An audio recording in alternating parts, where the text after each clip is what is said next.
সরস্বতী পুজোর দিন সকালবেলা ঘুম থেকে উঠে ফ্রেশ হয়ে হলুদ মেখে স্নান করে অঞ্জলি দিতে বসে পড়লাম। তারপর অঞ্জলি দিয়ে ঠাকুর পুজো হয়ে যাওয়ার পরে গরম গরম লুচি আর ঘুগনি দিয়ে ব্রেকফাস্ট করলাম। তারপর আমরা দুজন বেরিয়ে পড়লাম বিভিন্ন স্কুল কলেজের উদ্দেশ্যে, বনগাঁ হাই স্কুল, শক্তিগড় এবং কুমুদিনী স্কুল।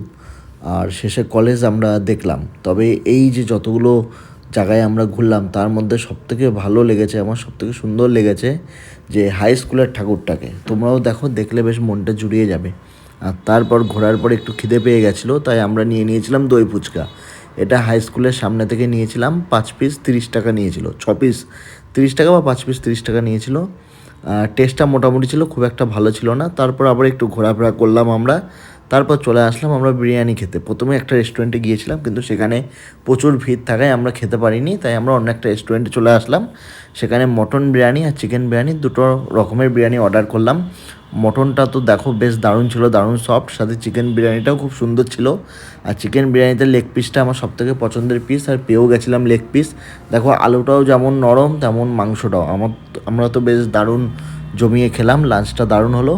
তোমরা কে কী খেলে সরস্বতী পুজোর দিন দুপুরবেলা অবশ্যই কমেন্টে জানাও। দেখা হবে নেক্সট ব্লগে। Thanks for